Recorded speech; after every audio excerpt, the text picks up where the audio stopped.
നവകേരള bus ഭാവിയിൽ സിനിമയായാലും അത്ഭുതപ്പെടാനാവില്ലെന്ന് പൊതുജനങ്ങൾ. നവകേരള സദസ്സും ബസ്സും ചരിത്ര കേരളത്തിൽ സ്ഥാനം പിടിച്ച സംഭവമായി മാറിയിരിക്കുകയാണ്. ആ ബസ്സിൻ്റെ മാഹാത്മ്യത്തിൻ്റെ വാർത്തകൾ ഇപ്പോഴും സമൂഹ മാധ്യമങ്ങളിൽ ഇടം പിടിച്ചു വരുന്നുണ്ട്. കോഴിക്കോട് നിന്ന് ബാംഗ്ലൂരുവിലേക്ക് ഉള്ള ആദ്യ യാത്രയിൽ ഉണ്ടായ സംഭവങ്ങളും ജനങ്ങൾക്ക് മറക്കാനാവില്ല. നവകേരള സദസ്സ് കഴിഞ്ഞാലും ഈ ബസ് വളരെ പ്രസിദ്ധമാകുമെന്ന് AK ബാലൻ അടക്കം CPM നേതാക്കൾ അവകാശവാദം ഉന്നയിച്ചതാണ്. മ്യൂസിയത്തിൽ നിർത്തിയാലും ലക്ഷക്കണക്കിന് ജനങ്ങൾ തേടിയെത്തും എന്നാണ് പറഞ്ഞത്.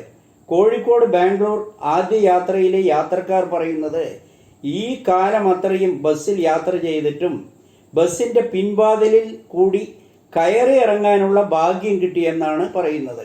നവകേരള സദസ്സിൽ 1 കോടിയിൽ കൂടുതൽ പണം ചെലവ് ചെയ്താണ് ബസ് തയ്യാറാക്കിയത്.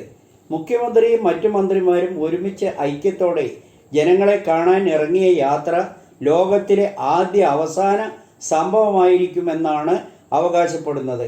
ഈ ബസ്സുമായി ബന്ധപ്പെട്ട എല്ലാ സംഭവങ്ങളും ചരിത്ര സംഭവമായി മാറിയിരിക്കുകയാണെന്ന് ജനങ്ങളും അഭിപ്രായപ്പെടുന്നു.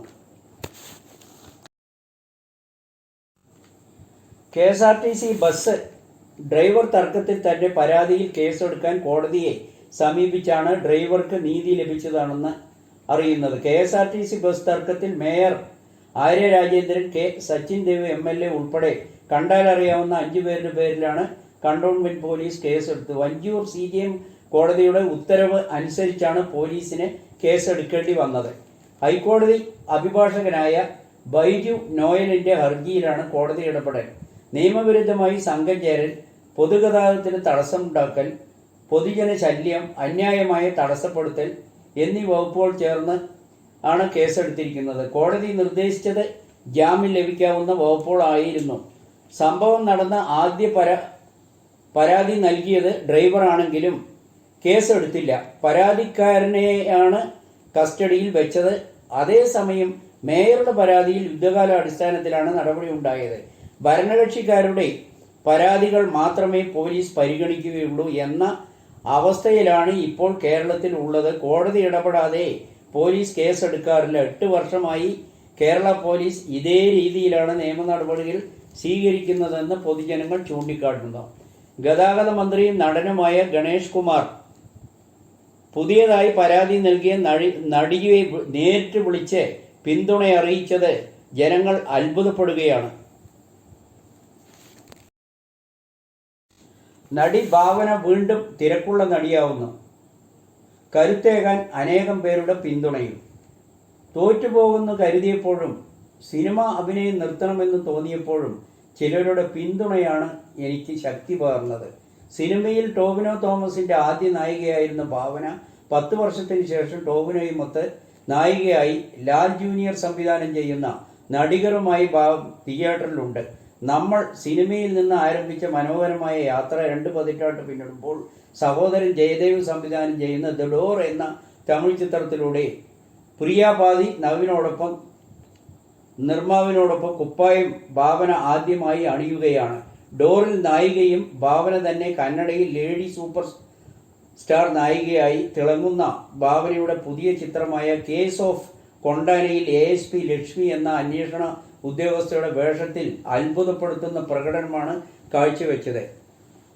ആൻബാവ എന്ന തെന്നിന്ത്യൻ പ്രശസ്തയായ നായിക നടിയുടെ വേഷമാണ് അവതരിപ്പിച്ചിരുന്നത്. ടോവിനോ അവതരിപ്പിക്കുന്ന ഡേവിഡ് പടിക്കൽ എന്ന കഥാപാത്രത്തിൻ്റെ ആദ്യ സിനിമയിലെ സൂപ്പർ നായികയാവുന്നു. ഒരുപാട് ത്യാഗങ്ങൾ സഹിക്കേണ്ടി വന്ന ഭാവന എന്ന നടിയുടെ ധീരമായ ഇടപെടലാണ് ഈ വിജയത്തിന് കാരണമെന്നും ജനങ്ങൾ പറയുന്നു. വിവാദ KSRTC ഡ്രൈവർ യദുവിനെ പൂട്ടാൻ രഹസ്യ നീക്കം നടക്കുന്നു. പിരിച്ചുവിടൽ, ഡ്രൈവിംഗ് ലൈസൻസ് റദ്ദാക്കുന്നതടക്കം കടുത്ത നടപടിയിലേക്ക് നീങ്ങുമെന്നാണ് അറിയുന്നത്. KSRTC ഡ്രൈവർ യദു മേയർ തർക്കത്തിൽ അധികാരവർഗത്തിൻ്റെ വിജയം ഭരണകക്ഷി നേതാക്കൾക്കെതിരെ നീങ്ങിയാൽ എല്ലാവർക്കും ഒരു പാഠമാകട്ടെ എന്ന് ആണ് മുന്നറിയിപ്പ് നൽകുന്നത്. സംഭവം നടന്ന ദിവസം തിരുവനന്തപുരത്തേക്കുള്ള യാത്രയിൽ ഡ്രൈവിങ്ങിനിടെ യദു ഡ്രൈവർ 1 മണിക്കൂർ ഫോണിൽ സംസാരിച്ചുവെന്നാണ് പോലീസിന്റെ കണ്ടെത്തൽ. അനവധി നിയമലംഘനങ്ങൾക്കും റിപ്പോർട്ട് നൽകുമെന്നാണ് അറിയുന്നത്. ഉണ്ട ചോറിന് നന്ദി എന്ന് വേണമെങ്കിലും ജനങ്ങൾക്ക് കരുതാം, അല്ലെങ്കിൽ യജമാന ഭക്തി എന്ന് വേണമെങ്കിലും കണക്കാക്കാം. താഴ്ന്ന സ്ഥലത്തെ വെള്ളം നിൽക്കൂ എന്നാണ് ജനങ്ങൾ ചൂണ്ടിക്കാട്ടുന്നത്.